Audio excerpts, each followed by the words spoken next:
Olá, hoje a gente vai mergulhar numa ideia que é, no mínimo, fascinante.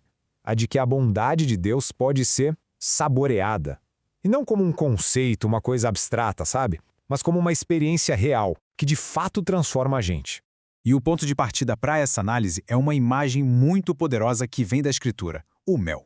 Pensa só, é algo bom, nutritivo e, claro, muito doce. Essa metáfora não está ali por acaso não, ela prepara o terreno para a gente entender uma doçura que vai muito além do paladar físico. E essa pergunta ela vai direto ao ponto, né? Todo mundo busca satisfação, um tipo de doçura que preenche aqueles desejos mais profundos por alegria, por contentamento. Mas a grande questão é, onde é que se encontra essa doçura que realmente satisfaz? É exatamente aqui que a coisa muda de figura. A metáfora física, ela transcende para o espiritual. Vamos explorar essa ideia de que existe um paladar espiritual, uma capacidade de saborear a própria bondade de Deus. O teólogo Jonathan Edwards, por exemplo, ele descreveu isso como um novo sentido. Ou seja, não é só uma ideia nova na cabeça, mas uma percepção completamente nova, um tipo de prazer interior que surge quando a gente encontra a beleza nas coisas divinas. É uma experiência que muda tudo. Olha, aqui a distinção fica bem clara. Existe um abismo, uma distância enorme entre saber que o mel é doce e realmente provar a doçura dele. Da mesma forma, a diferença é imensa entre só saber fatos sobre Deus e experimentar pessoalmente a bondade dele. Então, o que seria essa tal prova espiritual? Bom, é um encontro direto, sabe? Uma experiência que não só informa a mente, mas que cativa e muda a direção daquilo que o coração mais ama e valoriza. É menos sobre adquirir informação e muito mais sobre uma transformação do afeto. Vamos avançar um pouco. Se existe essa doçura espiritual, essa experiência tão profunda, de onde ela vem, afinal? Essa experiência não é algo que a gente conquista por mérito próprio, não. Segundo as fontes, ela flui da própria natureza de Deus, do seu amor, da sua graça e benevolência. É um presente que vem diretamente de quem Ele é. E o mais incrível é que essa alegria é mútua.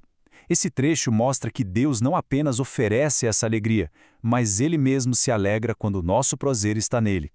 É como um ciclo de satisfação que começa e termina em Deus, revelando uma relação muito profunda e pessoal. Certo. Então, o que acontece quando alguém de fato experimenta essa doçura divina? É aqui que a transformação se torna algo bem pessoal. A Bíblia descreve o coração como o centro de tudo, o epicentro do nosso ser. Não é só o lugar das emoções, mas é de onde nascem os pensamentos, os desejos, as decisões, é a fonte da vida, literalmente. E quando esse coração prova algo superior, algo realmente excelente, uma coisa interessante acontece com os desejos antigos. Os prazeres e as ambições do mundo, que antes pareciam tão atraentes, começam a parecer meio pálidos. É aquilo que o apóstolo Paulo descreveu, sabe? Ele disse que considerava tudo como perda, perto da grandeza de conhecer a Cristo. Acontece uma reordenação total de valores. O processo é bem claro. Tudo começa com uma experiência genuína da bondade de Cristo. Isso, por sua vez, leva a gente a reavaliar os prazeres do mundo, que perdem aquela força toda. E o resultado? A descoberta de uma alegria superior, muito mais sólida e duradoura. Agora, vamos tocar um ponto importante, uma dúvida que pode surgir. Essa experiência significa que se deve rejeitar todos os prazeres da vida? A resposta pode até surpreender. Será que a beleza de um pôr do sol ou o sabor de uma boa comida perdem o valor?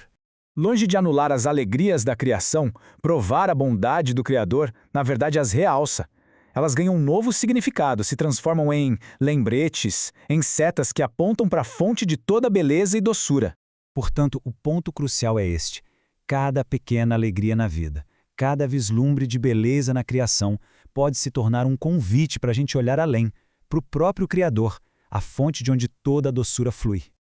Ok, vamos para a parte prática então. Como alguém pode buscar ativamente essa experiência? Os textos de base nos dão um caminho bem claro.